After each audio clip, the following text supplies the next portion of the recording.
নির্বাসন বা কারাবাস কখনো কোনো নেতার রাজনৈতিক যাত্রার শেষ নয়।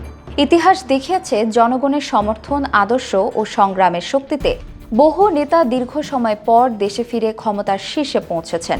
এই দৃষ্টান্তমূলক প্রত্যাবর্তনগুলো বিশ্ব রাজনীতিতে আজও প্রেরণার উৎস।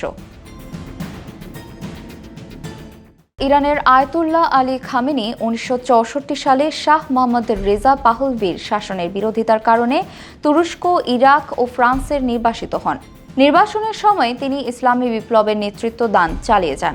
1979 সালে মোহাম্মদ রেজা শাহ পাহলভির সরকারের পতনের পর ইরানে ফিরে ইসলামী বিপ্লবের নেতৃত্ব দেন খামেনি। পরবর্তীতে তিনি দেশের সর্বোচ্চ ক্ষমতাধর নেতা হিসেবে দায়িত্ব গ্রহণ করেন।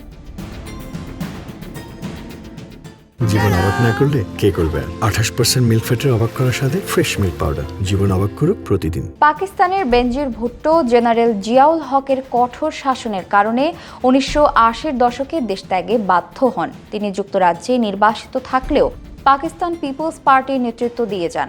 জিয়াউলের পতনের পর 1988 সালে দেশে ফিরে নির্বাচনে জয়ী হয়ে মুসলিম বিশ্বের প্রথম নারী প্রধানমন্ত্রী হন।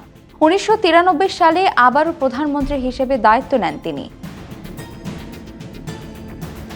এদিকে রাশিয়ার ভ্লাদিমির লেনিন, যার শাসনের বিরুদ্ধে আন্দোলনের কারণে বারবার গ্রেফতার ও নির্বাসনের শিকার হন, হাজারো বাধার সত্ত্বেও দমে যাননি লেনিন। সাইবেরিয়া ও ইউরোপে নির্বাসিত অবস্থায় তিনি বলশেভিক মতাদর্শ গড়ে তোলেন। এরপর 1917 সালে রাশিয়ায় ফিরে অক্টোবরের বিপ্লবের মাধ্যমে ক্ষমতা দখল করেন এবং সোভিয়েত রাষ্ট্রের প্রতিষ্ঠাতা হন।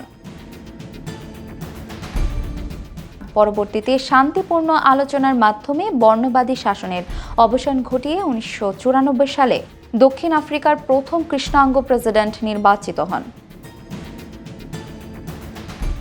এই চার নেতার জীবন দেখায় কঠিন নির্বাসন বা দীর্ঘ কারাবাসও গণমানুষের সমর্থন ও দৃঢ় সংকল্পের কাছে কোনো বাধা হতে পারে না। তারা শুধু নিজেদের নয়, দেশের ইতিহাসকেও নতুন মোড় দিয়েছে। তাদের প্রত্যাবর্তন এবং নেতৃত্বকাল আজও বিশ্ব রাজনীতিতে উদাহরণ হিসেবে স্মরণীয়।